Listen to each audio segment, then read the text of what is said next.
کما ینبغی لجلال وجہک وعظیم سلطانک لک الحمد یا اللہ خلقتنا وہدیتنا وانقذتنا من النار الصلاۃ والسلام علیک یا رسول اللہ لقد بلغت الرسالۃ وأديت الأمانة ونصحت الأمة وكشفت الغمة ومحوت الظلمة بك توجهنا إلى ربنا في هذه الساعة صلى الله عليك وعلى آلك وأصحابك أجمعين أما بعد فأعوذ بالله من الشيطان الرجيم بسم اللہ الرحمن الرحیم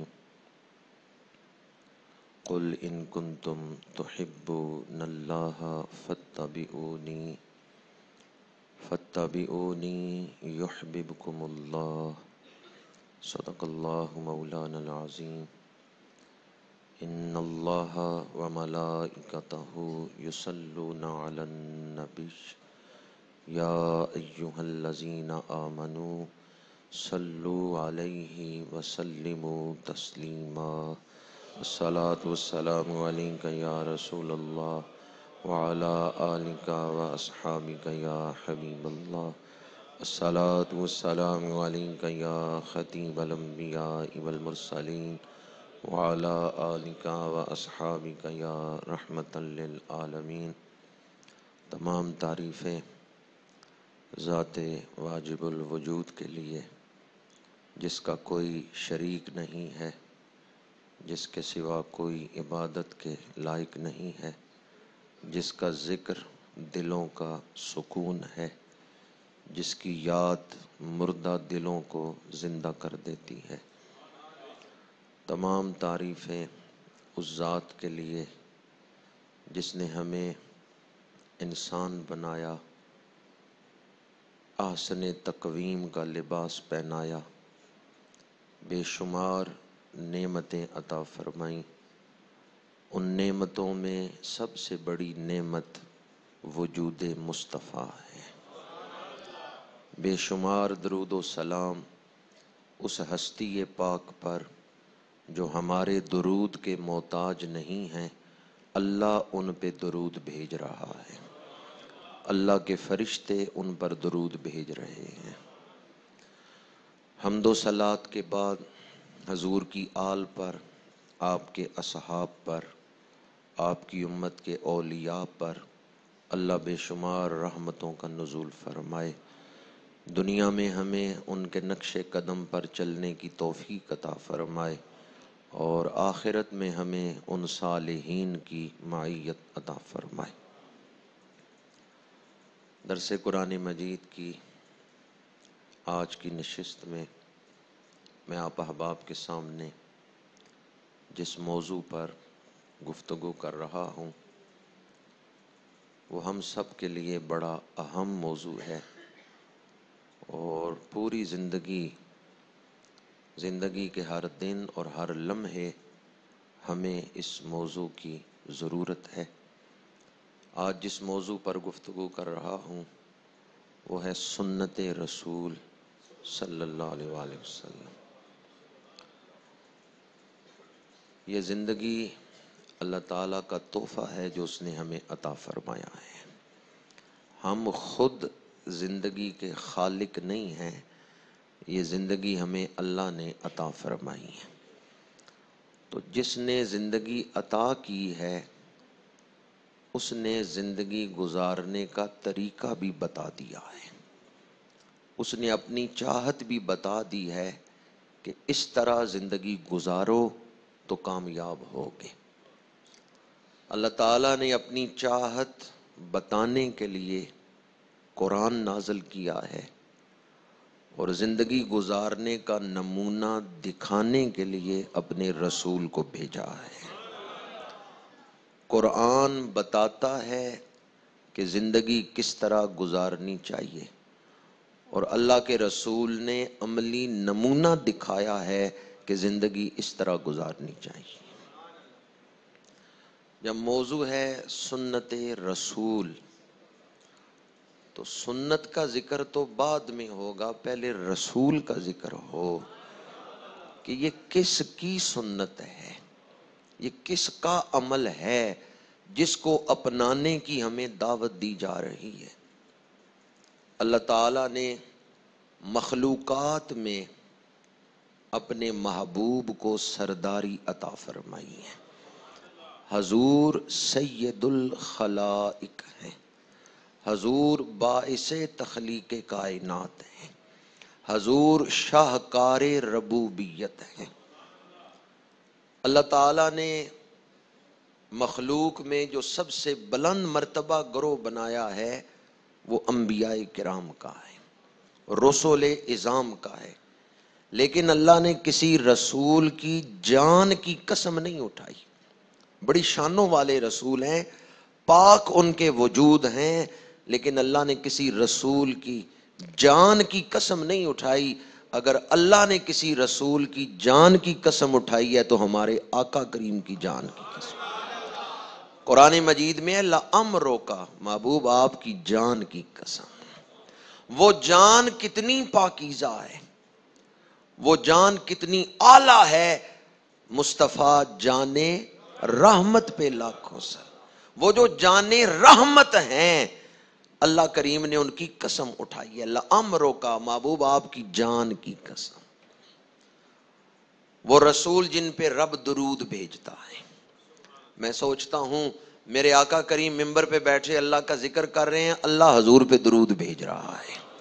میرے آقا کریم مدینہ منورہ کی گلیوں میں چل رہے ہیں، اللہ درود بھیج رہا ہے۔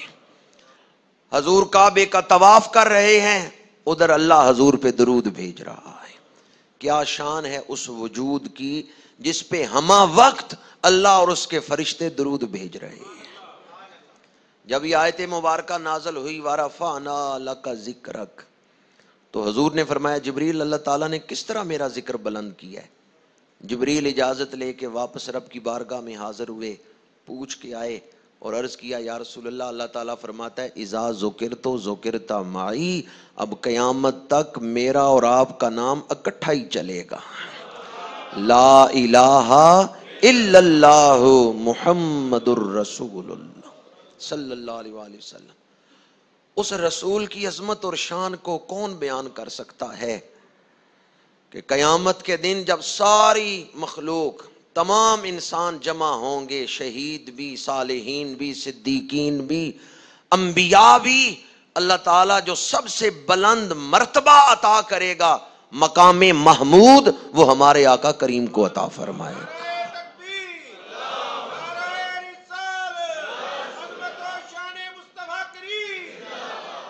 اور کوئی اور رسول، کوئی اور نبی اس وقت تک جنت میں قدم نہیں رکھ سکتا جب تک ہمارے آقا کریم جنت میں داخل نہ ہو۔ کیا شان ہے اس محبوب کی کہ اللہ تعالیٰ جن کی جان کی قسمیں اٹھائے، جن پر درود بھیجے، جن کے ذکر کو اپنے ذکر کے ساتھ ملائے، جن کے ذکر کو اپنا ذکر قرار دے، اور جنہیں قیامت کے دن مقام محمود عطا فرمائے، اور جن کے ہاتھوں سے رب جنت کا افتتاح کروائے۔ پتہ چلتا ہے حضور اللہ کے محبوب ہیں، حضور اللہ کے محبوب بھی ہیں اور انبیاء کے محبوب بھی ہیں۔ شب معراج سارے نبی حضور کے پیچھے ہاتھ باندھ کے دست بستہ کھڑے ہیں۔ حضرت ابراہیم حضور کی بعثت کے لیے دعا کر رہے ہیں۔ حضرت آدم علیہ السلام کے کاندھوں کے درمیان یہ تحریر نقش تھی۔ ابن عساکر نے اس روایت کو نقل کی ہے، خصائص کبریٰ میں یہ روایت موجود ہے، دیگر کئی سیرت نگاروں نے اور مورخین نے اس کو بیان کی ہے۔ حضرت جابر رضی اللہ تعالیٰ عنہ راوی ہیں، بین کتفی آدم مکتوب محمد الرسول اللہ خاتم النبیین، حضرت آدم علیہ السلام کے دو کاندھوں کے درمیان یہ لکھا ہوا تھا محمد اللہ کے رسول ہیں اور ختم نبوت کا تاج پہن کے آئے ہیں۔ آج جس رسول معظم کی سنت پاک کا ذکر کرنا ہے، ان کی شان کیا ہے کہ حضرت سلیمان علیہ السلام وادی مکہ سے گزرتے ہیں تو یہ پڑھتے ہوئے خلو محمد زہدو دی دئی زہدئی. حضرت سلیمان علیہ السلام جن کا تخت ہواؤں میں اڑتا ہے، تخت ہوا میں اڑ رہا ہے، اللہ کریم نے فرمایا سلیمان خبردار ہو جاؤ، آگے وہ علاقہ آ رہا ہے جس میں میرا آخری نبی مبعوث ہوگا. حضرت سلیمان علیہ السلام نے ہوا کو حکم دیا میرا تخت زمین پہ اتار دیا جائے. تخت اتار دیا گیا. حضرت سلیمان علیہ السلام وادی مکہ میں چل رہے ہیں اور پڑھ رہے ہیں میں محمدی ہوں، محمد میرا محبوب ہے، محمد میری جان ہے. وہ رسول معظم کہ انبیاء جن کی زیارت کے مشتاق ہیں. حضرت موسیٰ علیہ السلام نے امت احمد کی شان سنی تو عرض کیا پروردگار مجھے امت احمد میں شامل کر دیں. اس رسول معظم کی شان کون بیان کرے جو رب کا بھی محبوب، نبیوں کا بھی، فرشتوں کا بھی. 40 دن بعد جبریل حاضر ہوئے. 40 دن وحی نہیں نازل ہوئی، جبریل 40 دنوں کے بعد حضور کی بارگاہ میں حاضر ہوئے. میرے آقا کریم نے فرمایا جبریل میں تیری ملاقات کا شوق رکھتا تھا، تو اتنے دنوں بعد آئے، 40 دنوں بعد آئے. جبریل عرض کرتے ہیں انی اشد شوقن الیک. حضور میں بھی سدرہ پہ بیتاب تھا، انتظار کر رہا تھا کب رب مجھے حکم دے اور میں حضور کی بارگاہ میں حاضر ہو جاؤں. بے لقائے یار ان کو چین آ جاتا اگر بار بار آتے نہ یوں جبریل سدرہ چھوڑ کر. جبریل بھی حضور کی زیارت کے لیے تڑپ رہے. تمام فرشتے حضور کی زیارت کے مشتاق، تمام فرشتے حضور سے محبت کرتے ہیں. جبریل ہوں، میکائیل ہوں، اسرافیل ہوں، عزرائیل ہوں، سب حضور کے نوکر ہیں اور حضور سے محبت فرماتے ہیں. کیا شان اس رسول معظم کی جو رب کے بھی محبوب، نبیوں کے بھی، فرشتوں کے بھی اور دیگر مخلوقات کے بھی. کیا آپ نے حدیث نہیں سنی مسلم شریف کی؟ حضرت جابر بن سامورہ روایت کرتے ہیں حضور نے فرمایا انی لأعرف حجرا بمکہ کانا یسلم علی قبل ان ابعث. میں مکے کے اس پتھر کو جانتا ہوں جو اعلان نبوت سے پہلے میرے اوپر سلام پڑھتا تھا. کون سلام پڑھتا تھا؟ پتھر. یہ تصور کر کے میں جھوم اٹھتا ہوں میرے آقا کریم نے حجر اسود کا بوسہ لیا ہے. حدیث آپ نے 12 سنی ہوگی، حضور نے حجر اسود کو چومے. میں سوچتا ہوں جب حضور حجر اسود کو بوسہ دے رہے ہوں گے، حضور بوسہ دے رہے ہیں حجر اسود کو یا حجر اسود چوم رہے حضور کے لبھائے مبارک؟ حجر اسود اس وقت کس قدر عظمت کی بلندیوں پہ فائز ہوا جب حضور اسے بوسہ دے رہے ہیں. میں اور آپ کعبے کی زیارت کر کے خوش ہو جائیں، کعبے کو بوسہ دے کے خوش ہو جائیں، حضور آئیں تو کعبے کی فضائیں خوش ہو جائیں. وہ محبوب جو جمادات کے محبوب ہیں، پتھر کو حکم دیں وہ پانی پہ تیرنے لگ جاتا ہے. وہ رسول معظم جو درختوں کے بھی محبوب ہیں. حضور حیدر کرار کے ساتھ حضور میرے آقا کریم باغ سے گزر رہے ہیں، کھجور کے ایک درخت نے آواز دی السلام علیکہ یا رسول اللہ. اے اللہ کے رسول آپ پر سلام. تو حضور درختوں کے بھی محبوب، جمادات کے بھی، نباتات کے بھی، شہد کی مکھی بھی حضور پہ درود پڑتی ہے. حضور پرندوں کے بھی محبوب. اب ذرا فیصلہ کریں کہ وہ ہستی جو اللہ کی محبوب، فرشتوں کے محبوب، نبیوں کے محبوب، انسانوں کے محبوب، جنات کے محبوب، نباتات کے محبوب، جنات، حیوانات، نباتات، جمادات سب کے محبوب ہیں، حتیٰ کہ چرند و پرند کے بھی محبوب ہیں. حضرت سفینہ سفر کر رہے ہیں، شیر حملہ آور ہوا. جب شیر بھاگا نا حضرت سفینہ پر حملہ کرنے کے لیے، اس نے پنجہ اٹھایا تو حضرت سفینہ ڈرے نہیں بلکہ للکار کے جرت سے کہا یا اسدو انا مولا رسول اللہ. اے شیر ذرا سوچ کے آنا میں رسول اللہ کا غلام ہوں. شیر نے پنجہ زمین پہ رکھ دیا ہے. عارف کھڑی کہتے ہیں شیر زمین پہ پنجہ رکھ کے جب اپنی دم ہلانے لگا ہے تو زبان حال سے وہ کہہ رہا ہے جڑے غلام رسول اللہ دے اسی غلام انہاں دے۔ بس میں آپ سے یہ پوچھنا چاہتا ہوں، جو محبوب اس بلند مقام پر فائز ہیں کہ سوائے چند کفار کے، جنوں انس میں کچھ وجود ایسے ہیں جو کفار ہیں، ان کے سوا باقی سارے حضور سے محبت کرتے ہیں۔ وما ارسلناک الا رحمۃ للعالمین۔ جو اتنے بڑے محبوب ہیں ان کی ادائیں کتنی پیاری ہوں گی، ان کا طرز زیست کتنا پیارا ہوگا، ان کا اٹھنا بیٹھنا کتنا پیارا ہوگا، ان کا گفتار کرنا بولنا کتنا خوبصورت ہوگا، پانی پینے کا انداز کتنا خوبصورت ہوگا، کھانا کھانے کا انداز کتنا خوبصورت ہوگا۔ میں کس کے انداز زیست طرز عمل کی بات کر رہا ہوں؟ جو عام ہستی نہیں، اللہ کے محبوب ہیں، فرشتوں کے محبوب ہیں، مخلوقات کے سردار ہیں، ان کی سنت پاک کا مقام کیا ہوگا؟ حضور محبوب ہیں تو حضور کا عمل بھی، حضور کا چلنا بھی، حضور کا بیٹھنا بھی۔ سارے نہیں بول رہے یا اللہ جو محبت سے بولے اسے مدینہ منورہ کی حاضری نصیب فرما، اسے در محبوب کی حاضری نصیب فرما۔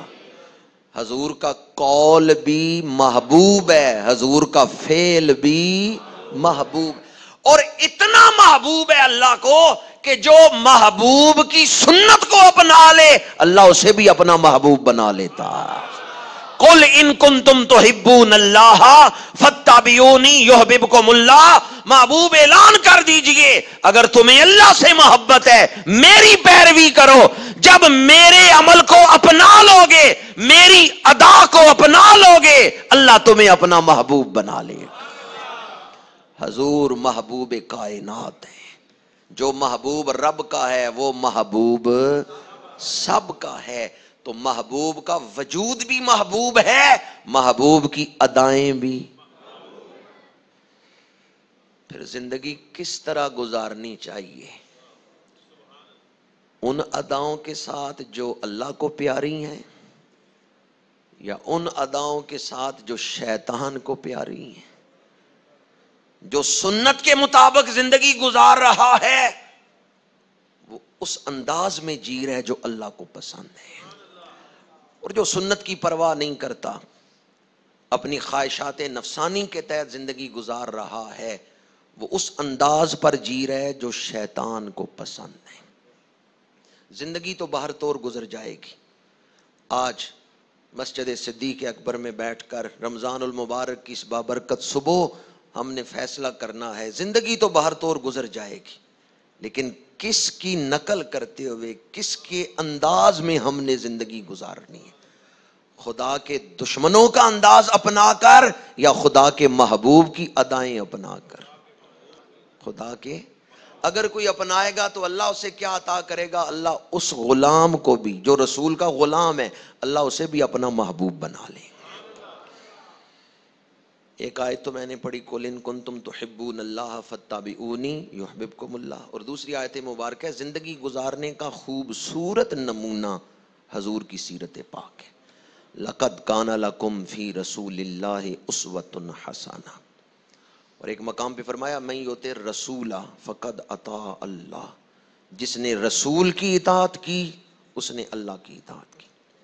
حدیث پاک ہے ترمذی شریف میں، مشکات شریف میں، میرے آقا کریم نے ارشاد فرمایا جس نے میری سنت سے محبت کی اس نے میرے ساتھ محبت کی۔ حضور کی سنت سے محبت حضور سے محبت ہے۔ اب ذرا حدیث کا اگلا حصہ دل تھام کے سنے۔ حضور نے فرمایا جس نے میری سنت سے محبت کی اس نے میرے ساتھ محبت کی، اور جس نے میرے ساتھ محبت کی وہ جنت میں میرے ساتھ ہی ہوگا۔ اس درجے یا اس مقام میں تو نہیں ہوگا، لیکن اس کا مطلب یہ ہے کہ جنت میں ہوگا۔ ایک بزرگ نے تو یہاں تک فرمایا ہے کہ جو دنیا میں رہتے ہوئے جنت میں داخل ہونا چاہے وہ سنت رسول کو اپنا لے۔ حضور نے فرمایا جو میری سنت سے محبت کرتا ہے وہ میرے ساتھ محبت کرتا ہے، جو میرے ساتھ محبت کرتا ہے وہ جنت میں میرے ساتھ ہوگا۔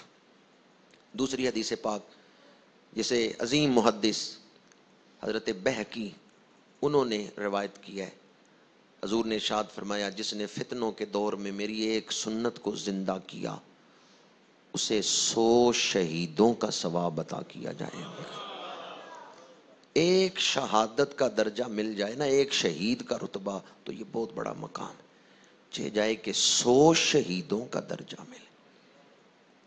اب یہ 100 شہیدوں کا درجہ کس طرح حاصل ہو سکتا ہے؟ حضور کی سنت کو زندہ کرنے سے، بالخصوص وہ سنتیں، چونکہ حدیث کے شروع میں فتنوں کے دور میں، یعنی جب لوگ سنتیں چھوڑ رہے ہیں، یا وہ سنت جو لوگ بھول گئے، جس کو چھوڑ دیا، جو سنت کو زندہ کرے۔ اب آپ سوچیں گے بھی کون سی سنت ہے؟ بہت ساری سنتیں تو ایسی ہیں جو آج کل ہم نے اپنائی ہوئی ہیں، معاشرے میں عام ہیں، لوگ ان پر عمل کرتے ہیں۔ اللہ کا شکر ادا کرنا چاہیے، اور اللہ ہم سب کو ان سنتوں پر استقامت عطا فرمائے۔ لیکن کچھ سنتیں ایسی ہیں جو ہم بھول چکے ہیں۔ حضور جب سفر شروع فرماتے تو گھر سے نکل کے مسجد میں آتے، اور مسجد میں نفل پڑھ کے پھر حضور سفر شروع کرتے تھے، اور جب سفر سے واپس مدینہ منورہ آتے تو پہلے کہاں جاتے؟ مسجد میں نوافل ادا کرتے، پھر گھر جاتے۔ آپ میں سے کوئی آدمی ہاتھ تو اٹھائے جو اس سنت پر عمل کرتا ہے۔ اب وہ ہاتھ اٹھائیں جو ارادہ کرتے ہیں کہ یاد رہا تو انشاءاللہ عمل کریں گے اس پر۔ اب وہ ہاتھ اٹھائیں جو ارادہ کرتے ہیں کہ انشاءاللہ عمل کریں گے اس پر۔ انشاءاللہ سے وعدہ نہیں ہوتا، ارادہ ہی ہوتا ہے۔ حضور کی یہ وہ سنت ہے جس کو لوگ بھول چکے ہیں، جس پر عمل ہی نہیں ہے۔ بیٹیوں سے پیار حضور کی۔ ایک بزرگ فرماتے ہیں میں گھر جاتا ہوں، بچے کے وہ کھیلتا ہوا دیکھتا ہوں نا، تو بچے کھیلتے ہوئے مجھے بڑے پیارے لگتے ہیں، جی چاہتا ہے میں بیٹے کو اٹھا کے چوم لوں، چومنے لگتا ہوں تو رک جاتا ہوں، سوچتا ہوں میں اپنی خواہش سے ہی اپنے بچے کو چومنے لگا ہوں یا حضور کی سنت سمجھ کے؟ تو پہلے میں نیت کرتا ہوں، نہیں میں حضور کی سنت سمجھ کے اب بیٹے کا منہ چومنے لگا۔ کہتے ہیں یہ میں نے اتنی دفعہ عمل دہرایا ہے کہ اب کوئی بھی کام کرتا ہوں تو پہلے سنت کی نیت کر لیتا ہوں، پھر وہ نیکی کا کام کرتا ہوں۔ منہ تو اپنے بیٹے کا ہی چومنا ہے آپ نے، لیکن اگر آپ چاہتے ہیں اس عمل پر بھی رب مجھے اپنا محبوب بنا لے تو نیت کر لیں، بچوں سے پیار کرنا حضور کی سنت ہے۔ میرے آقا کریم صلی اللہ علیہ وآلہ وسلم کی سنت کو جس نے زندہ کیا، اللہ تعالیٰ اسے بلند درجہ عطا فرماتا ہے، ثواب کا اعلیٰ مقام، 100 شہیدوں کا ثواب۔ اور ایک حدیث پاک میں حضور نے فرمایا اگر حضرت موسیٰ علیہ السلام زندہ ہو کے دنیا میں آئیں، انبیاء کرام زندہ ہیں، ہمارا یہ عقیدہ ہے، شہیدوں سے افضل زندگی رکھتے ہیں، لیکن یہ جو زندگی ہے امتحان والی، آزمائش والی، وہ گزار کے تشریف لے گئے۔ اب اگرچہ وہ جسمانی حقیقی زندگی کے ساتھ زندہ ہیں، اعلیٰ شان رکھتے ہیں، لیکن یہ زندگی نہیں ہے، یہ وہ ایک خاص وقت جو اللہ نے ان کو دیا وہ گزار چکے۔ حضور نے فرمایا اگر حضرت موسیٰ علیہ السلام دنیا میں تشریف لائیں تو وہ بھی میری اتباع کریں گے، حضرت موسیٰ علیہ السلام بھی میری سنت پر عمل کریں گے۔ خلق سے اولیاء، اولیاء سے رسول، اور رسولوں سے اعلیٰ۔ جن ہستیوں کو حضور کی سنت پاک کی عظمت کا احساس تھا انہوں نے زندگیاں گزاری سنت رسول کے سانچے میں ڈھل کر۔ حضرت عثمان غنی رضی اللہ تعالیٰ عنہ وضو کر کے کھڑے ہوئے تو مسکرائے۔ جو غلام وضو کروا رہے تھے انہوں نے عرض کیا کہ کوئی بات تو ایسی نہیں ہوئی، پھر آپ وضو کے بعد کھڑے ہو کے مسکرا کیوں رہے ہیں؟ تو حضرت عثمان غنی جواب دیتے ہیں ایک دن رسالت پناہ صلی اللہ علیہ وآلہ وسلم آپ کو میں نے دیکھا کہ آپ وضو سے فارغ ہوئے کھڑے ہوئے تو آپ مسکرائے تھے، اور سنتوں پر تو میں نے عمل کیا، یہ سنت رہ گئی تھی آج اس پر بھی عمل کیا ہے، یہ کھڑے ہو کے مسکرا رہا ہوں تو حضور کی سنت پر عمل کرنے کے لیے۔ ایک صحابی دستار شریف پہنی ہے، امامہ شریف، سواری پہ بیٹھے ہیں، گزر رہے ہیں درخت کے نیچے سے، سر نیچا کر لیا۔ جو غلام ساتھ تھا اس نے کہا بھی درخت کی شاخیں تو اونچی ہیں، وہ تو آپ کے سر سے نہیں ٹکرانے والی، پھر آپ نے سر کیوں نیچے کر لیا ہے؟ تو وہ فرماتے ہیں اللہ کے رسول جب اس مقام سے گزرے تھے نا تو میں حضور کے ساتھ تھا، درخت کی شاخیں اس وقت نیچے تھی، اب وہ شاخیں نیچے تو نہیں، پر میں درخت کو نہیں دیکھ رہا، میں اپنے محبوب کی اداؤں کو دیکھ رہا کہ حضور جب یہاں سے گزرے تھے تو حضور کس طرح گزرے تھے۔ زندگی کا کوئی مرحلہ ہو، حضور کے عمل پاک کو تلاش کرنا، یہ ہے سچے عاشقوں کی نشانی۔ ایک صحابی ایران آئے ہیں اور کسی حاکم وقت کے دربار میں بیٹھے ہیں، کھانا کیا کہ یہ لوگ کیا کہیں گے کہ آپ انگلیاں چاٹ رہے ہیں؟ انہوں نے فرمایا اترک سنت رسول اللہ صلی اللہ علیہ وآلہ وسلم لہؤلاء السفہاء، کیا ان بے وقوفوں کے لیے میں حضور کی سنت کو چھوڑ دوں؟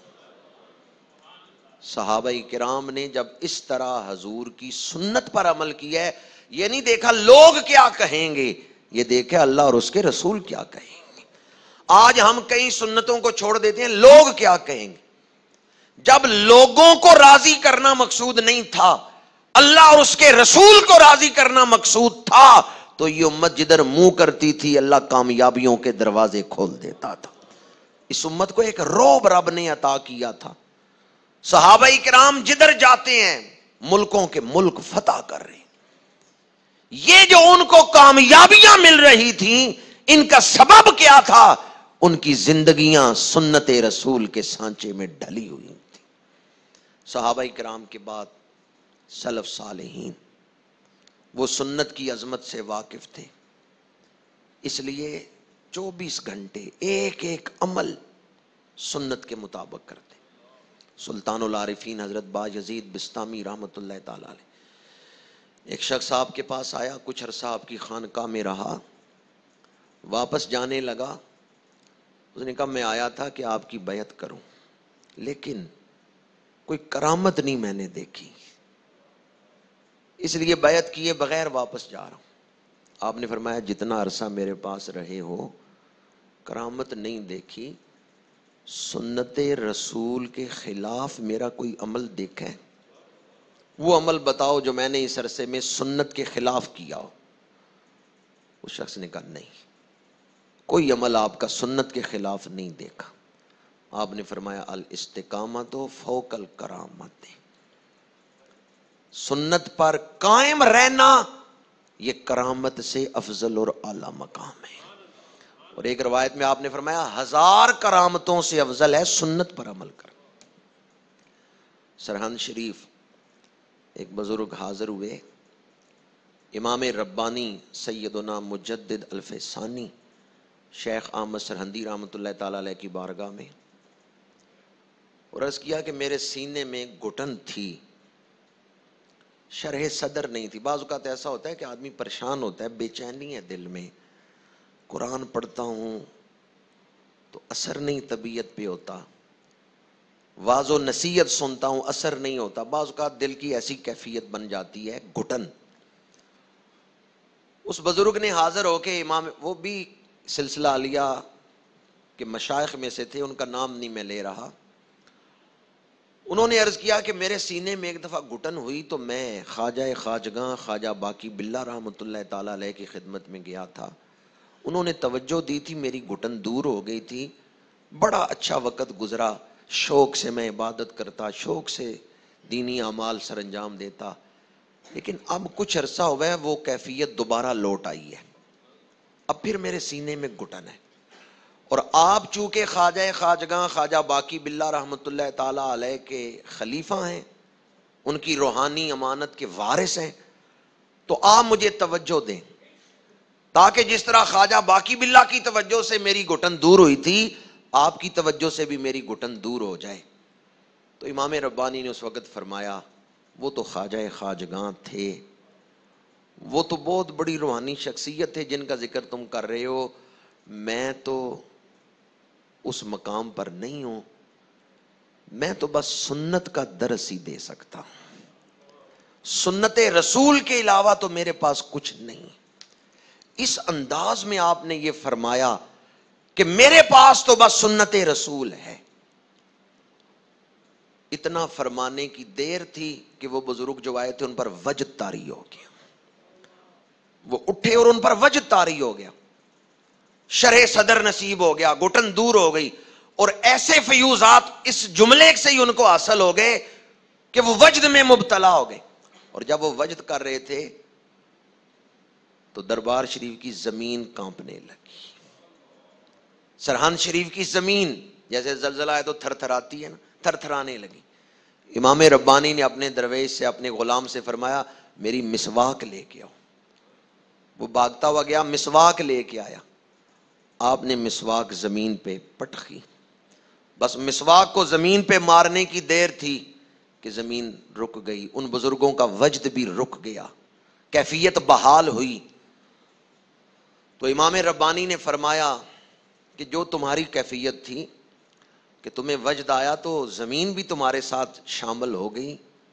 اللہ نے اس فقیر کو یہ شان دی ہے کہ میں دعا کروں تو سرہند کے قبرستان سے رب مردے زندہ کر دے, لیکن میں کرامت دکھانے کے بجائے وضو میں سنت کے مطابق مسواک کرنے کو زیادہ اہمیت دیتا ہوں. یعنی ولی دعا کرے مردہ زندہ ہو جائے, اس سے بڑی کرامت یہ ہے کہ کوئی سنت رسول کے مطابق مسواک کر لے.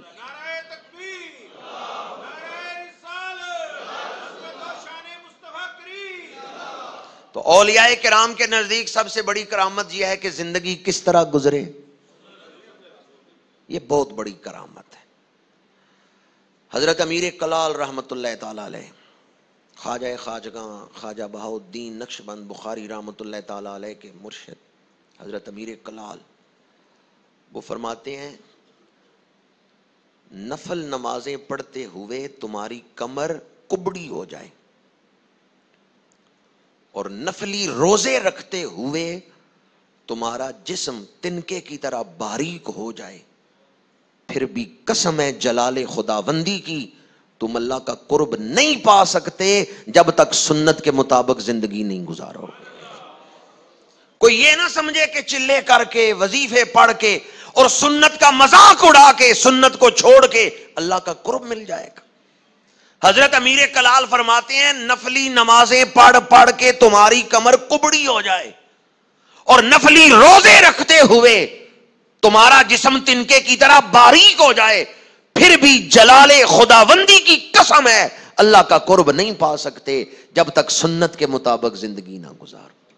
اور حضرت ابو الحسن خرقانی رحمت اللہ تعالی علیہ سلطان محمود غزنوی کے مرشد ہیں. حضرت ابو الحسن خرقانی رحمت اللہ تعالی علیہ وہ فرماتے ہیں حضور کا وارث وہ ہے جو حضور کی سنت پر عمل کرتا ہے. کیونکہ حضور کی سنت جو ہے یہ بہت بڑا خزانہ ہے جو حضور نے امت کو عطا فرمایا ہے. تو جو حضور کی سنت پر عمل کر رہا ہے وہ حضور کا وارث ہے, جو حضور کی سنت کے مطابق زندگی گزار. یہ حضرت ابو الحسن خرقانی رحمۃ اللہ علیہ کا فرمان. حضرت امام مالک رحمۃ اللہ تعالی علیہ کا فرمان میرے سامنے آیا جو بڑا ہی ایمان افروز ہے اس موضوع پر, بالخصوص فتنوں کے اس دور میں ہمیں بڑی ضرورت. طوفان نوح آیا تو تمام کفار مشرکین اس کی نظر ہو گئے, برباد ہو گئے, ہلاک ہو گئے. جب طوفان نوح آیا تو بچے کون تھے؟ جو حضرت نوح علیہ السلام کی کشتی میں سوار ہو گئے, وہ اس طوفان میں ہلاکت سے بچ گئے. حضرت امام مالک رحمت اللہ تعالی علیہ فرماتے ہیں اگر اپنے دور میں حالات کے فتنوں سے بچ کے کشتی نوح میں سوار ہونا چاہتے ہو تو پتہ ہے کشتی نوح کیا ہے؟ شاگردوں نے پوچھا کیا ہے؟ فرمایا تم سنت رسول کو اپنا لو, سمجھنا کشتی نوح میں بیٹھ گئے ہو. کشتی نوح میں بیٹھنا چاہتے ہو تو طوفان نوح میں عذاب سے ہلاکت سے بچنے کے لیے کشتی نوح میں بیٹھنے کے لیے سنت رسول کو اپنا لو. سنت رسول تمہیں ہر دور کے فتنوں سے, کئی فلسفی ہیں اور بن مذہبی اسکالر گئے ہیں اور ٹی وی پہ بیٹھ کے ایمان کو فلسفے کے رنگ میں بیان کر رہے ہیں. اب عام بندے کو تو نہیں پتا فلسفے میں اور ایمان میں کیا فرق ہے، وہ ایمان کو فلسفے کے رنگ میں بیان کر رہے ہیں۔ فتنوں کے اس دور میں اتنے فتنے ہیں کہ ان کو بیان کرنا ترتیب سے یہ بھی بڑا وقت مانگتا ہے۔ میں صرف اتنا ہی عرض کروں گا، فتنوں کے اس دور میں اگر چاہتے ہیں کہ بچ جائیں تو سفینہ نو کیا ہے؟ سنت رسول۔ سکون حاصل کرنا ہر انسان کی خواہش ہے۔ حضرت سفیان ثوری بہت بڑے محدث ہیں رحمت اللہ تعالی علیہ، وہ فرماتے ہیں میری زندگی بڑے سکون میں گزر رہی ہے، مجھے اتنی خوشیاں حاصل ہیں کہ اگر بادشاہوں کو پتا چلے نا سفیان ثوری کے سینے میں اتنی خوشیاں ہیں تو وہ تلوار لے کے میرے سر پہ کھڑے ہو جائیں کہ ہمیں بھی ان خوشیوں سے حصہ دو۔ پتہ نہیں حضرت سفیان ثوری کے سینے میں گلشن کیسا کھلا ہوا تھا۔ سفیان ثوری فرماتے ہیں مجھے اتنی خوشیاں حاصل ہیں، اتنا سکون حاصل ہے کہ اگر بادشاہوں کو اور امراء کو پتا چل جائے تو وہ تلوار لے کے میرے سر پہ کھڑے ہو جائیں۔ جو خوشیاں ان بادشاہوں کو حاصل نہیں مجھے حاصل ہیں۔ اور پھر فرماتے ہیں جانتے ہو میرے سینے میں یہ جو خوشیاں ہیں، اطمینان ہے، کس وجہ سے ہے؟ میں ہر عمل سنت رسول کے مطابق کرتا ہوں۔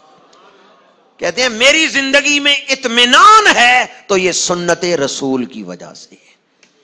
آج کے درس میں کوئی بات آپ کو یاد نہ رہے تو یہی بہت بڑا سبق ہے، سکون چاہتے ہیں تو سنت رسول کو اپنا لیں۔ ہمارا ذہن تھوڑا ہے، علم تھوڑا ہے، ہم تو جہالت میں زندگیاں گزار رہے ہیں۔ جن لوگوں کو اللہ نے بصیرت دی ان سے پوچھیں کہ سنت رسول کیا ہے۔ کوئی کہتا ہے یہ سفینہ نو ہے، کوئی کہتا ہے یہ سکون کا مرکز ہے، مبدا ہے، منبع ہے۔ تم حضور کی سنت کو اپنا لو، اللہ تمہارے سینے کو سکون سے بھر دے گا۔ دو جہاں میں مقصود گر تمہیں آرام ہے، ان کا دامن تھام لو جن کا محمد نام ہے۔ حضور کی سنت کا مقام کیا ہے؟ یہ نقطہ آپ نے بارہا مرتبہ سنا ہوگا۔ گنبد خضرا کے اندر وہ جگہ جس نے حضور کے بدن پاک کو بوسہ دیا ہے، اللہ کو وہ عرش سے بھی زیادہ پیاری ہے۔ کون سی جگہ؟ جس نے حضور کے بدن پاک، حالانکہ بدن پاک کو براہ راست نہیں چوما، درمیان میں کپڑا بھی ہے، پر وہ کپڑا تو لگا ہوا ہے نا حضور کے بدن پاک سے۔ تو جو بدن پاک نے گنبد خضرا کے اندر وہ جگہ جس نے حضور کے بدن پاک کو بوسہ دیا، وہ عرش سے بھی شان والی، افضل والی، اللہ کو عرش سے زیادہ پیاری ہے۔ اس بدن سے جو جگہ لگی وہ تو بڑی پیاری ہے، بڑی افضل ہے، بڑی شان ہے۔ تو اس بدن سے جو اعمال ظاہر ہوئے، 63 سالہ حیات ظاہری حیات پاک میں اس بدن نے جو اعمال کیے ہیں وہ ادائیں کتنی شان رکھتی ہوں گی، وہ ادائیں اللہ کو کتنی پیاری ہوں گی۔ سنت کی عظمت اور اہمیت کے حوالے سے میں نے مختلف بزرگوں کے اقوال آپ کو سنائے۔ اب جو سوال آپ سے پوچھ رہا ہوں، دل تھام کے ذرا مجھے اس کا جواب دیں۔ حضور نے طائف کے بازار میں پتھر برداشت کیے ہیں تو کس کے لیے کیے؟ تاکہ ہم تک ہدایت پہنچے، ہم دوزخ سے بچ جائیں، جنت کا راستہ اپنا لیں۔ احد میں دندان مبارک شہید ہوئے، دندان مبارک کا ایک کونا شہید ہوا۔ جیسے ہیرے کو تراشیں تو وہ اور چمکتا ہے، لیکن دندان مبارک شہید ہوئے ہیں۔ ہونٹ مبارک شہید ہوئے ہیں، ہونٹ مبارک زخمی ہوئے ہیں، خون بہا ہے ہونٹ مبارک سے، اور دندان مبارک کا ایک کونا شہید ہوا ہے۔ یہ احد میں یا طائف میں حضور نے جو دکھ برداشت کیے ہیں کس کے لیے کیے ہیں؟ راتوں کو رو رو کے دعائیں کر رہے ہیں تو کس کے لیے کر رہے ہیں؟ ہمارے لیے۔ اب ذرا دل تھام کے مجھے بتائیں، احد میں حضور کے ہونٹ مبارک پھٹے ہیں، دشمن نے وار کیا ہے، پتھر مارے ہیں، دندان مبارک شہید ہوئے ہیں۔ اب دندان مبارک شہید کروا کے پھٹے ہوئے ہونٹ سے بہتے ہوئے خون کے ساتھ حضور ہماری بخشش کی دعا کر رہے ہیں۔ آپ پتھر کھانے والے محبوب کی سنت کو اپنائیں گے یا پتھر مارنے والے کے طریقے کو اپنائیں گے؟ جی، پتھر برداشت کرنے والے محبوب کے طریقے کے مطابق زندگی گزاریں گے یا جس نے پتھر مارے اس کے طریقے کے مطابق؟ اب جو پتھر مارنے والا تھا وہ کھانا کھانے سے پہلے بسم اللہ پڑھتا تھا، پتھر برداشت کرنے والے اب جو کھانا کھاتے ہوئے بسم اللہ نہیں پڑھتا، وہ پتھر مارنے والے کے مطابق چل رہے ہیں نا۔ حضور بیٹھ کے پانی پیتے ہیں، 3 سانسوں میں پیتے ہیں، بسم اللہ شریف پڑھ کے شروع کرتے ہیں۔ زندگی میں حضور کی سنتوں کو چھوڑتے ہوئے آج کے درس قرآن کا یہ سوال ذہن میں ضرور لائیں کہ میں پتھر مارنے والے کی سنت کو زندہ کر رہا ہوں یا پتھر برداشت کر کے بخشش کی دعا کرنے والے کی سنت کو۔ حضور ہمارے لیے اتنے دکھ برداشت کریں اور پھر ہم حضور کے دشمنوں کے طریقے کو زندہ کریں۔ سنت کو چھوڑنا یہ کس کا طریقہ ہے؟ وہ کفار جو حضور پہ ظلم کرتے تھے، آج ہم نے طرز زیست ان کا اپنایا، آج ہم نے انداز زیست ان کا اپنایا۔ محبت حضور کے ساتھ ہے، میرے آقا کریم کے ساتھ سچی محبت اسی کی ہے جس طرح حضور نے حدیث میں فرمایا، جس نے میری سنت سے محبت کی اس نے میرے ساتھ محبت کی، اور جس نے میرے ساتھ محبت کی وہ جنت میں میرے ساتھ ہوگا۔ آپ جوتے پہننے لگے نا تو آپ پہلے بایاں پیر جوتے میں ڈالیں، پھر دایاں پیر، جوتا پیر میں آ جائے گا لیکن خلاف سنت، اس پر کوئی اجر نہیں ہوگا۔ اور اگر دایاں پیر پہلے ڈالیں بایاں پیر بعد میں ڈالیں کہ حضور کی یہ سنت ہے، جوتا بھی پیروں میں آ جائے گا، نامہ اعمال میں ثواب بھی لکھ دیا جائے گا۔ پہننا تو جوتا ہی ہے نا، چاہے پہلے بایاں پیر ڈالیں دایاں پیر ڈالیں، جوتا تو پیروں میں آ ہی جائے گا۔ لیکن آپ صرف ایک لمحے کے لیے رک کے ذرا سوچ لیں یہ عمل حضور نے کیسے کیا ہے، تو پتہ ہے اس سوچ پر آپ کیا بنیں گے؟ اللہ کے محبوب، فاتبعونی یحببکم اللہ۔ پانی پینے لگے، بیٹھ گئے، بسم اللہ شریف پڑھی، 3 سانسوں میں پیا، پانی تو پی لیا، بسم اللہ نہ پڑھتے، 3 سانسوں میں نہ پیتے، بیٹھ کے نہ پیتے، پانی پھر بھی پیٹ تک پہنچ جانا تھا، لیکن اگر آپ نے یہ انداز اپنا لیا کیا بنیں گے؟ چھوٹے چھوٹے کام کرتے ہوئے محبت الہی کے سفر پر چلیں، چھوٹے چھوٹے کام کرتے ہوئے اللہ آپ کو محبوب بناتا جائے گا، محبوب بناتا جائے گا، تاکہ جب آپ 24 گھنٹے ہی سنت کے مطابق گزاریں گے پھر محبوبیت کے اعلیٰ مقام پر فائز ہو جائیں گے۔ قمیض پہننے لگیں، دایاں بازو پہلے ڈال لیں یا بایاں ڈال لیں، قمیض تو آ ہی جائے گی بدن پہ، لیکن اگر دایاں بازو پہلے ڈال لیں بایاں بعد میں ڈال لیں تو کیا بنیں گے؟ کھانا بیٹھ کے کھائیں، دایاں گھٹنا اٹھا لیں، 3 انگلیاں استعمال کریں، بسم اللہ پڑھ کے لقمہ توڑیں تو کیا بنیں گے؟ بستر پہ لیٹنے لگے، سونے لگے، بستر کو جھاڑ لیں، دائیں کروٹ لیٹیں، دایاں ہاتھ رخسار کے نیچے رکھ کے قبلہ رخ لیٹ جائیں، سو تو جائیں گے، چاہے آپ دائیں کروٹ لیٹیں چاہے بائیں کروٹ لیٹیں، سو تو جائیں گے ہی، لیکن اگر یہ سنت اپنا کے لیٹیں گے تو پھر نیند پر بھی ثواب مل رہا ہے۔ حتیٰ کہ آپ صبح اٹھے، بیت الخلاء جانے لگے، رک گئے کہ حضور کیسے جاتے تھے۔ بیت الخلاء داخل ہونے سے پہلے آپ نے یہ دعا پڑھ لی، اللہم انی اعوذ بک من الخبث والخبائث، پھر بایاں پیر اندر رکھا۔ بیت الخلاء داخل ہوتے ہوئے کون سا پیر پہلے رکھنا ہے؟ بایاں پیر۔ جب فارغ ہو کے باہر نکلے تو پھر آپ نے دعا پڑھ لی، الحمدللہ الذی اذھب عنی الاذی وعافانی۔ اگر آپ نے یہ عمل کر لیا تو اس پر بھی اللہ آپ کو اجر عطا فرمائے گا، اس پر بھی اللہ آپ کو اپنا قرب عطا فرمائے گا۔ زندگی تو باہر طور گزر جائے گی، لیکن اگر آپ یہ ارادہ کر لیں ان چھوٹے چھوٹے کاموں میں جن کی طرف دھیان نہیں، ناخن کاٹنے لگے تو پہلے کون سی انگلی کے ناخن کاٹنے چاہیے؟ دائیں ہاتھ کی انگشت شہادت، پھر ناخن کاٹتے ہوئے چھوٹی انگلی تک آئیں، پھر بائیں ہاتھ کی چھوٹی انگلی سے لے کے انگوٹھے تک آئیں، آخر میں دائیں ہاتھ کے انگوٹھے کے ناخن کاٹیں۔ آپ جس طرح بھی ناخن کاٹیں، ناخن تو کاٹ لیں گے، لیکن اگر اس طریقے کے مطابق کاٹیں گے تو پھر اللہ کے محبوب بن جائیں گے، اللہ کی رحمت نازل ہوگی، میرے محبوب کے طریقے پر چل رہا۔ وہ کام جو آپ کسی بھی انداز میں کریں، باہر طور وہ کام سرزد تو ہو ہی جائیں گے، لیکن اگر آپ ان میں سنت کا ارادہ کر کے سنت طریقے کے مطابق وہ کام کریں گے تو پھر یہ کام آپ کو محبوبیت کے راستے پر چلا دیں گے۔ آج ہم ارادہ کرتے ہیں، سوچیں کہ میرے کون کون سے کام سنت کے خلاف ہیں، 2-3 دن ذرا سوچ کے لکھ لیں اپنے پاس، میں فلاں کام سنت کے مطابق کرتا ہوں، فلاں کام سنت سے ہٹ کے کرتا ہوں۔ اب جو کام آپ کی زندگی میں سنت کے خلاف ہیں، آپ ارادہ کریں میں ان کو چھوڑ کے سنت کے مطابق کروں گا۔ پہلے تشخیص کر لیں کہ میرے کون سے کام سنت کے مطابق نہیں، کہاں مجھے ضرورت ہے کہ میں یہ کام سنت کے مطابق کروں۔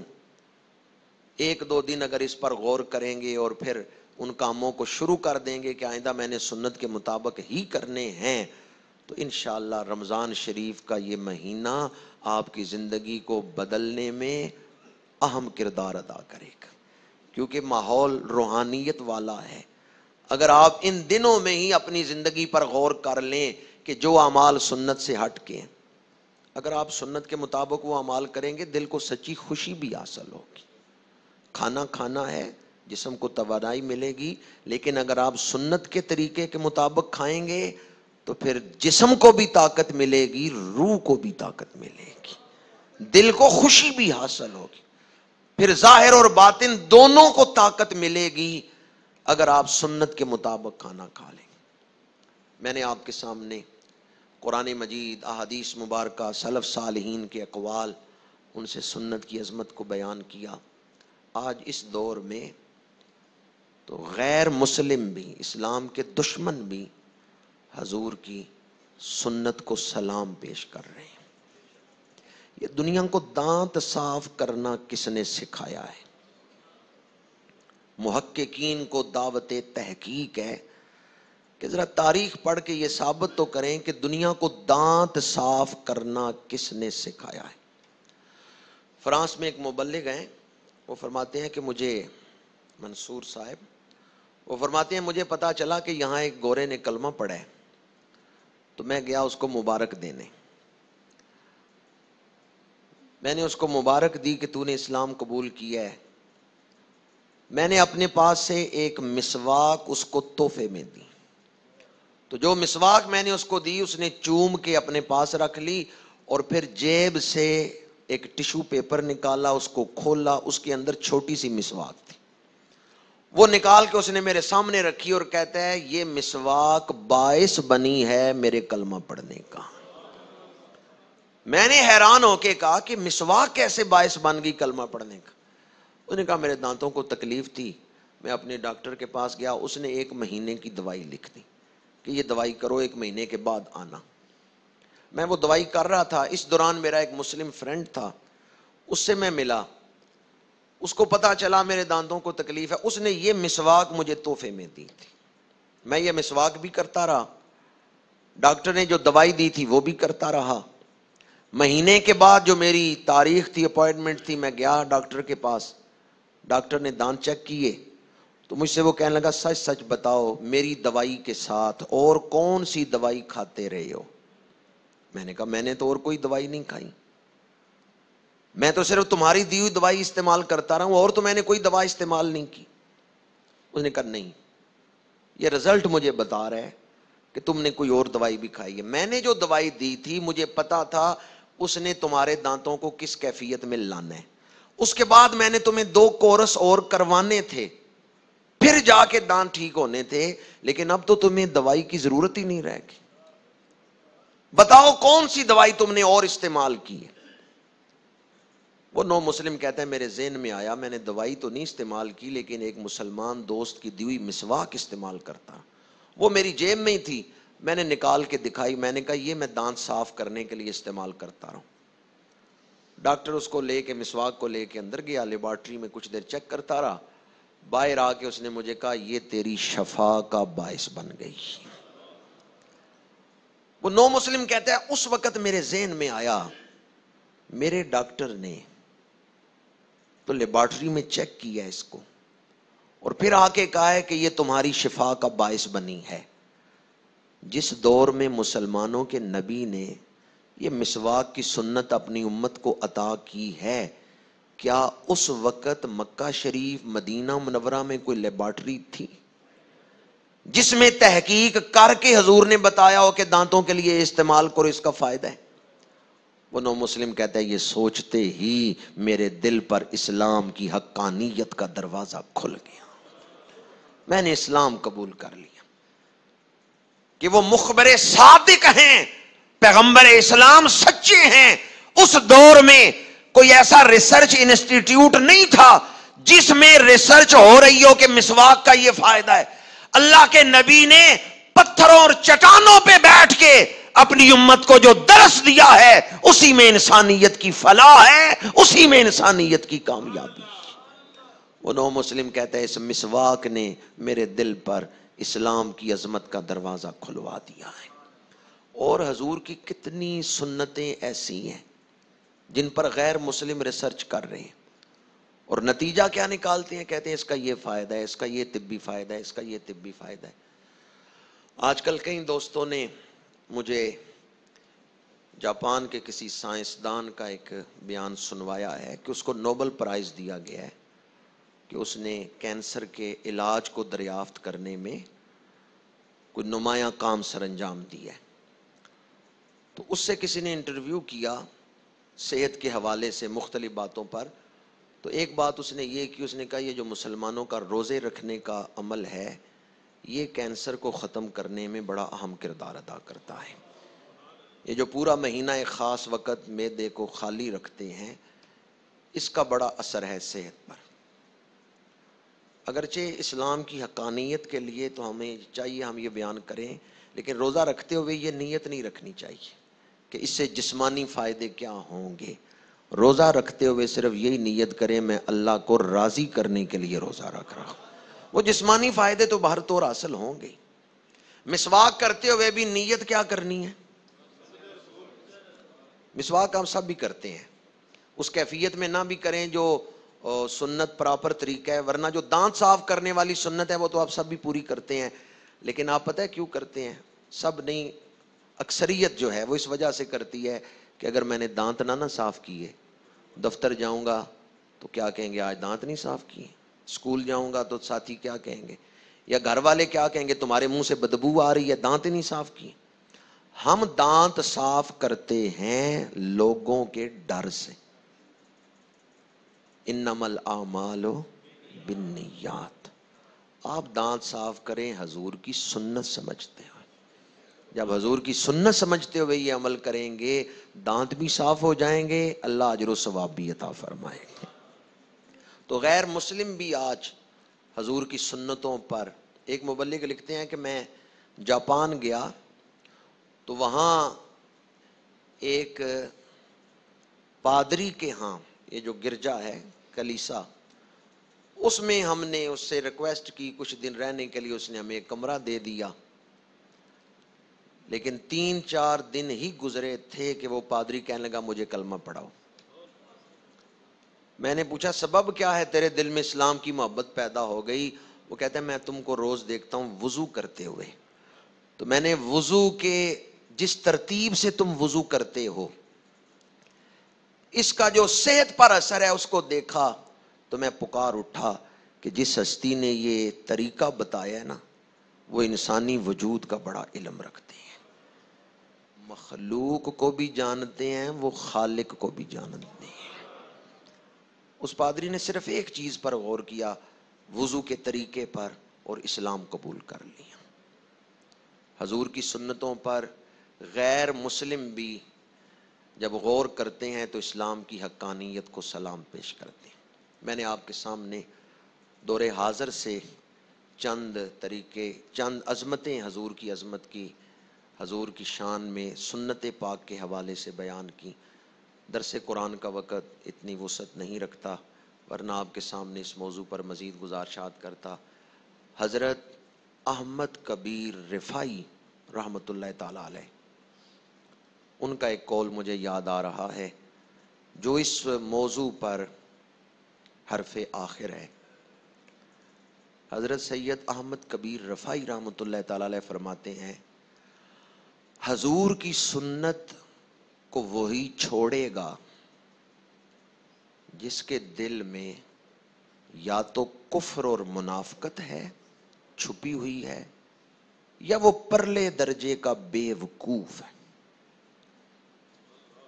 حضرت احمد کبیر رفاعی رحمۃ اللہ تعالی علیہ فرماتے ہیں، حضور کی سنت کو کون چھوڑے گا جس کے سینے میں کفر یا منافقت ہے، یا کیا ہے، بہت بڑا احمق ہے، بہت بڑا بے وقوف ہے۔ کوئی بھی ایمان والا اور عقل سلیم والا حضور کی سنت کو نہیں چھوڑے گا۔ شاید آپ کے علم میں ایک پوری تحریک چلائی گئی تھی کہ لوگوں کو سنت سے ہٹایا جائے، فتنہ انکار سنت، نام نہیں لے رہا کہ کن لوگوں نے یہ شروع کی تھی۔ علامہ اقبال نے نشاندہی کی تھی کہ غیر مسلموں نے بیٹھ کے، شیطان کے چیلوں نے فیصلہ کیا مسلمان غریب بھی ہیں، بھوکے بھی ہیں، پھر بھی اسلام کیوں زندہ ہے؟ تو ان ابلیسی طاقتوں نے کہا وہ فاقہ کش جو موت سے ڈرتا نہیں ذرا، روح محمد اس کے بدن سے نکال دو۔ پھر انہوں نے کئی فتنے کھڑے کیے، ان میں سے ایک فتنہ یہ تھا انکار سنت، حدیثوں پر بحث کر کے انہوں نے سنتوں کا انکار کیا۔ ایک نمائندہ آج بھی ان کا زندہ ہے اور وہ بھی بڑے تم تراک سے سنتوں کا انکار کرتا ہے اور بڑے علمی حوالے دے کے۔ پچھلے دنوں اس نے انکار کیا کہ تراویح کوئی سنت ہی نہیں ہے، تراویح کوئی نماز ہی نہیں ہے۔ اصل میں یہ باقیات ہیں اس فتنے کی کہ سنتوں کو معاشرے سے ختم کرو، کیونکہ سنت امت کو حضور کے ساتھ جوڑ دیتی ہے۔ اس لیے انہوں نے فتنہ کھڑا کیا سنت کو ہی مٹاؤ، اور پھر علمی دلائل دے کے اسے سوال کیا گیا کہ تراویح کی کیا حیثیت ہے، اس نے کہا یہ سرے سے کوئی نماز ہی نہیں ہے۔ حالانکہ یہ پرلے درجے کا جاہل ہے جس نے یہ بات کی ہے، اور یہ پوری امت پر اعتراض ہے۔ 1400 سال کی تاریخ پر ہمیں صحابہ کرام سے زیادہ دین سمجھ آ گئے۔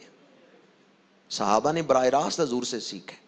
حضرت فاروق اعظم 20 تراویحاں پڑھائیں، مولا علی شیر خدا 20 تراویحاں پورا مہینہ پڑھائیں، تو آج ہم کہیں بھی تراویح کوئی نماز ہی نہیں۔ یہ صحابہ پر اعتراض ہے۔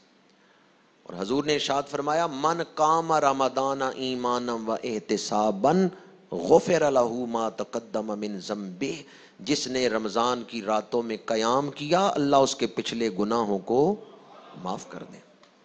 یا شاید سنن نسائی کی یہ حدیث نہیں اس نے پڑھی، سنن نسائی میں یہ حدیث ہے، حضور نے فرمایا ان اللہ فرض علیکم صیام رمضان وسننت لکم قیامہ، اللہ نے تمہارے اوپر رمضان کے روزے فرض کیے ہیں اور میں نے رمضان کی راتوں کے قیام کو تمہارے لیے سنت بنا دیا ہے۔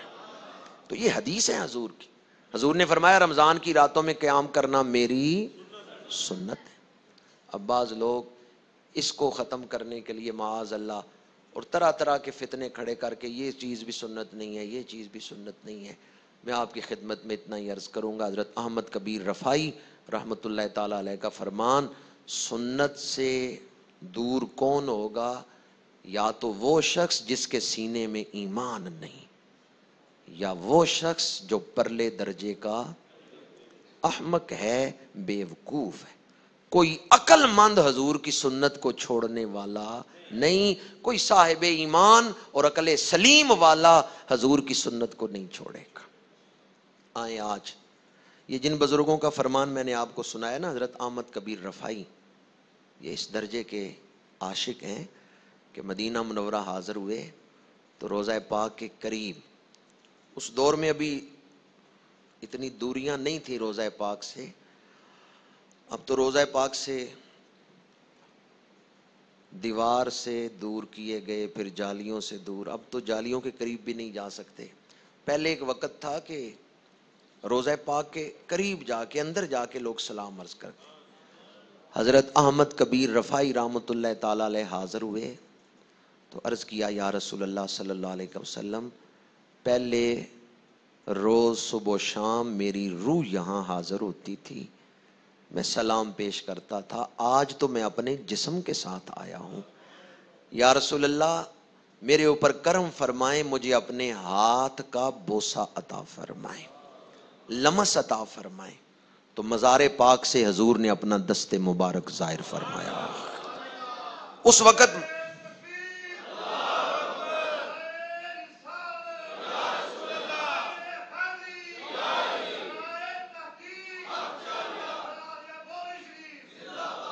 حضور نے دست مبارک ظاہر فرمایا، حضرت احمد کبیر رفائی نے آگے بڑھ کے مصافحہ کیا اور بوسہ لیا ہے حضور کے دست پاک۔ تو زندہ ہے واللہ، تو زندہ ہے واللہ، میری چشم عالم سے۔ اعلی حضرت شاہ احمد رضا خان بریلوی مدینہ منورہ حاضر ہوئے، نعت لکھتے ہیں وہ سوئے لالا زار پھرتے ہیں، تیرے دن اے بہار پھرتے ہیں، اس گلی کا گدا ہوں میں جس میں مانگتے تاجدار پھرتے ہیں، دل میں خواہش ہے حضور کی زیارت ہو، نعت لکھ رہے ہیں، مواجہ شریف کے سامنے بیٹھے ہیں، زیارت نہیں ہو رہی، دن گزرتے جا رہے ہیں، دیدار رسول نہیں ہو رہا، آخر مقطع لکھا، کوئی تیری بات کیوں پوچھے رضا، تجھ سے شیدا ہزار پھرتے ہیں۔ تو میرے آقا کریم نے پردے ہٹا دیے، فرمایا احمد رضا اور خواب میں دیدار کرتے ہیں، تو جاگتے ہوئے میرا دیدار کر لے۔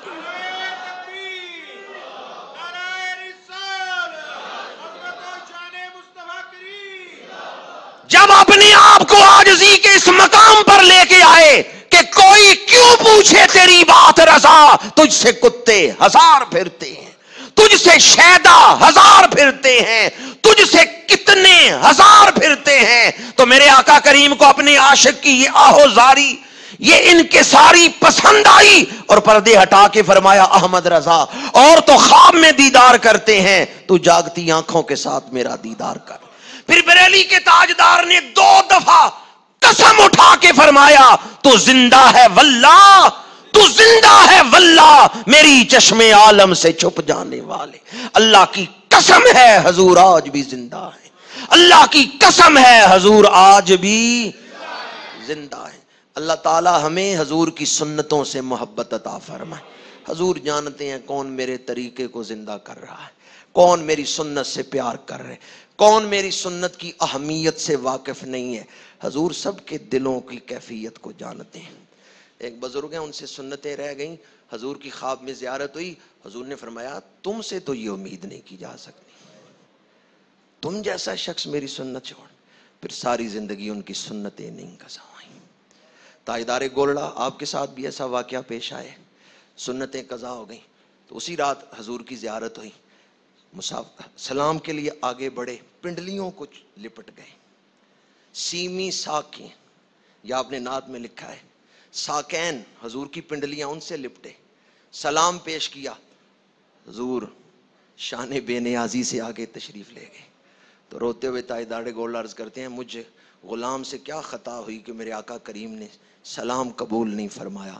حضور نے فرمایا آل رسول کو سنت رسول نہیں چھوڑنی چاہیے، میری آل کو میری سنت نہیں چھوڑنی۔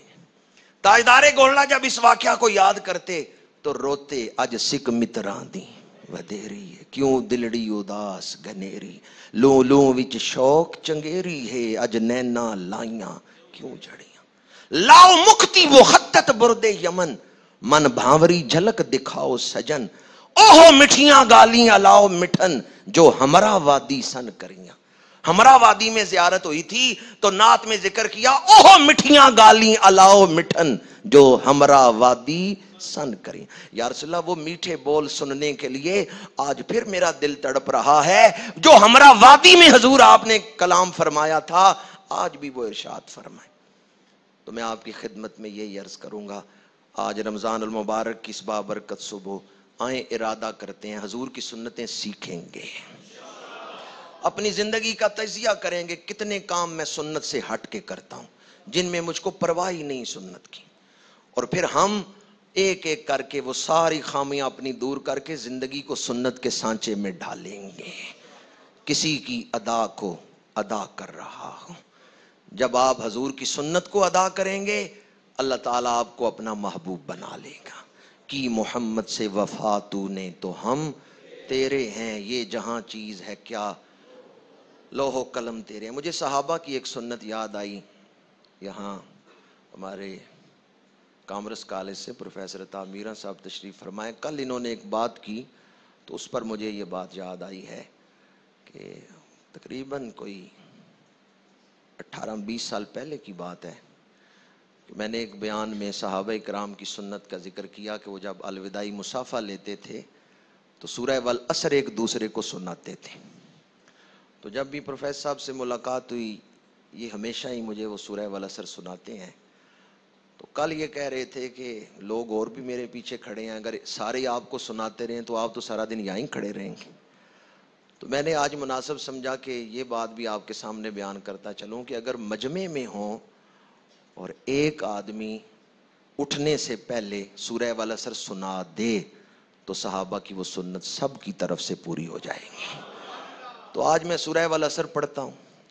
گفتگو ختم کرتے ہوئے آپ سب اس پر غور کریں کہ صحابہ کیوں اپنی نشستوں کو ختم کرتے ہوئے سورہ والعصر پڑھتے تھے، اور آج اس نیت سے بھی کہ صحابہ کی وہ سنت زندہ ہو جائے.